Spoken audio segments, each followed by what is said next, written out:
மங்கோலியாவில் Putin great escape, கைதாகாமல் தப்பியதால் America ஆத்திரம். நடந்தது என்ன அப்படின்னா, ரஷ்ய அதிபர் புதின் பொதுவாகவே வெளிநாடுகளுக்கு சுற்றுப்பயணம் செய்வதை தவிர்த்து வராரு.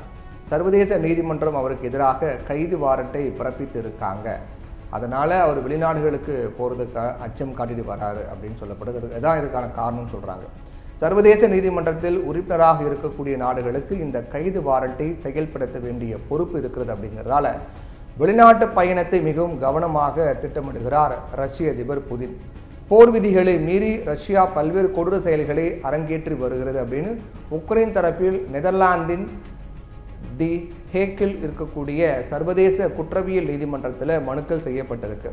சர்வதேச குற்றவியல் நீதிமன்றம் விசாரணை நடத்தி கடந்த ஆண்டு மார்ச் மாதம் கைது வாரண்டை பிறப்பித்தாங்க.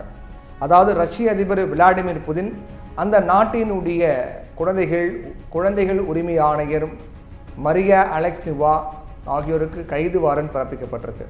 ரஷ்யாவால் ஆக்கிரமிக்கப்பட்ட பகுதியில் இருந்து உக்ரைன் குழந்தைகள் சட்டவிரோதமாக நாடு கடத்தப்படுவது தொடர்பான புகாரில் அவர்கள் போர்க்குற்றம் புரிந்ததாக இந்த கைது வாரண்ட் பிறப்பிக்கப்பட்டது. இதை உக்ரைன் மற்றும் ரஷ்யாவுக்கு எதிரான நிலைப்பாடு கொண்ட அமெரிக்கா, பிரிட்டன், பிரான்ஸ் உள்ளிட்ட நாடுகள் கொண்டாடினாங்க. சீக்கிரமாகவே விளாடிமிர் புதின் கைது செய்யப்படுவார் அப்படின்னு நம்பினாங்க. ஆனால் ரஷ்ய அதிபர் விளாடிமிர் புதின் கைது செய்யப்படலை. கைது வாரண்ட் பிறப்பிக்கப்பட்ட நிலையில் விளாடிமிர் புதின் குறிப்பிட்ட நாடுகளுக்கு மட்டுமே பயணம் செய்கிறார்.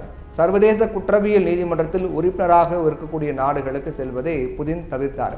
கடந்த ஆண்டு செப்டம்பர் மாதம் இந்தியாவில் G20 நாடுகளுடைய உச்சி மாநாடு நடந்துச்சு. அதில் ரஷ்ய அதிபர் புதினால் கலந்து கொள்ள முடியல. 2002 ஜூனிலிருந்தே அவர் தன்னுடைய பயணத்தை குறைச்சிக்கிட்டார். கஜகிஸ்தான் மற்றும் துர்க்மெனிஸ்தான் பயணம் ஷாங்காய் ஒத்துழைப்பு அமைப்பினுடைய மாநாட்டில் கலந்து கொள்ள கடந்த ஆண்டு உஸ்பெகிஸ்தானுக்கு பயணம் ஒன்று கடந்த 1.5 ஆண்டுகளில் புதின் விரல் விட்டு எண்ணக்கூடிய அளவுக்கு தான் வெளிநாடுகளுக்கு பயணம் மேற்கொண்டு வரார். இந்நிலையில் தான் மேற்கத்திய நாடுகளுக்கு சவால் விடக்கூடிய விதத்தில் சர்வதேச நீதிமன்றத்தில் உறுப்பு நாடாக இருக்கும் மங்கோலியாவிற்கு புதின் கடந்த செவ்வாய்க்கிழமை பயணம் மேற்கொண்டார்.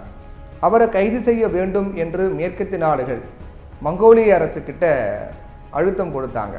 ஆனால் அதற்கு மங்கோலியா அடிபணியலை. மாறாக புதினுக்கு சிவப்பு கம்பள வரவேற்பு கொடுத்து ராஜ மரியாதையுடன் நடத்தி ரஷ்யாவுக்கு திருப்பி வழி அனுப்பி வைத்தாங்க.